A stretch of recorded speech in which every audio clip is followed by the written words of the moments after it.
Now let's take a look at Psalm 2. We're jumping back a little bit to fill out this picture of Jesus in the cosmic mountain. Why are the nations in an uproar? The kings of the earth take their stand, and the rulers, maybe the heavenly rulers as well, take counsel against the Lord and against his anointed Messiah.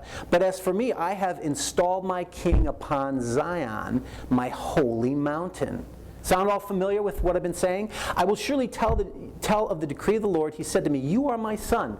Today I have begotten you. Ask of me, and I will surely give the nations as your inheritance, and the very ends of the earth as your possession. So Messiah's coming, replacing this structure of these authorities and replacing the cosmic mountain with his mountain, and the nations will become his inheritance, taken away from those who fail to do so. And I would suggest that this notion of the rulers does include the heavenly rulers, not just the earthly rulers. We get into that in the New Testament maybe a little bit. At war with the Messiah, again, that war of the seed, right? Jesus is installed on Zion, the new holy mountain. And the unique begotten Son of God, he's of different ilk than the other sons of God. He is God in the flesh, of course, but he is the Son of God, and he will inherit all the earth from the sons of God. Anyway, now let's jump to 1 Peter 3. This is another controversial passage, but in this context, I think it makes sense. For Christ suffered once for sins, the righteous for the unrighteous, that he might bring us to God, being put to death in the flesh, but made alive in the Spirit, in which he went and proclaimed to the spirits in prison, because they formerly did not obey when God's patience waited in the days of Noah, while the ark was being prepared. And then it says, Jesus Christ, who has gone into heaven, is at the right hand of God, with angels, authorities, and powers having been subjected to him. So I think this is about Christ's descent into Sheol, the underworld. Not everyone agrees. There are different interpretations, but I think you can see the language here is definitely consistent throughout. He descends into Sheol. He dies on the cross, atones for our sin. He goes into Sheol, and he proclaims to the spirits in prison.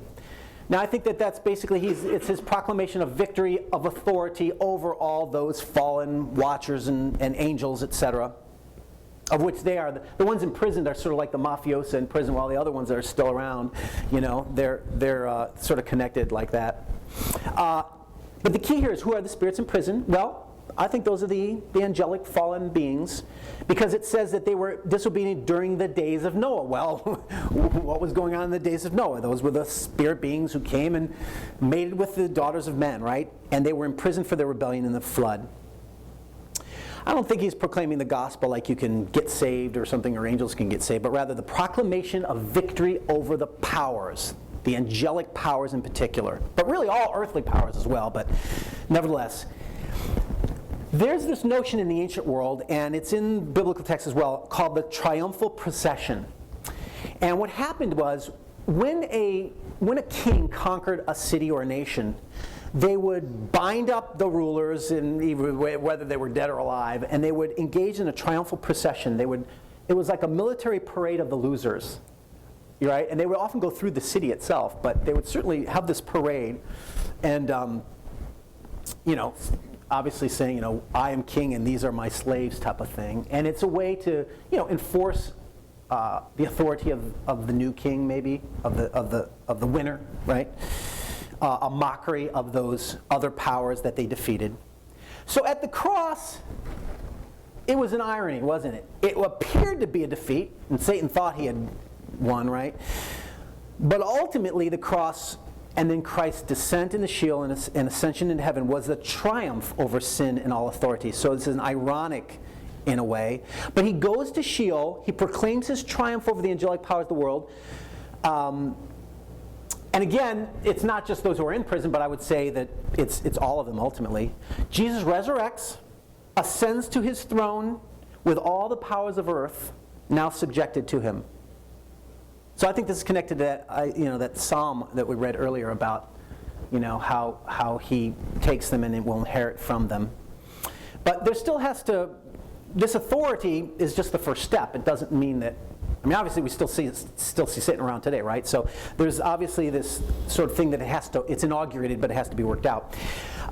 Here's just some verses on that triumphal procession elsewhere, just to reinforce how this is a strong theme in the New Testament. Colossians 2 says, at the cross, he disarmed the rulers and authorities, right? And put them to open shame by triumphing over them in him.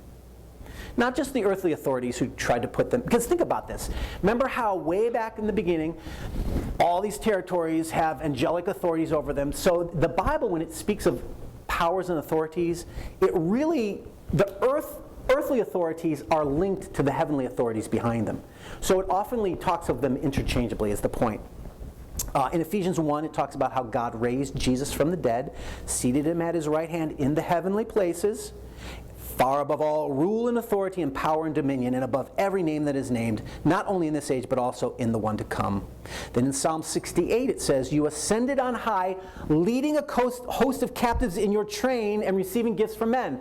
That's that triumphal procession. He's leading that train of captives, right? And then it says he received gifts from men.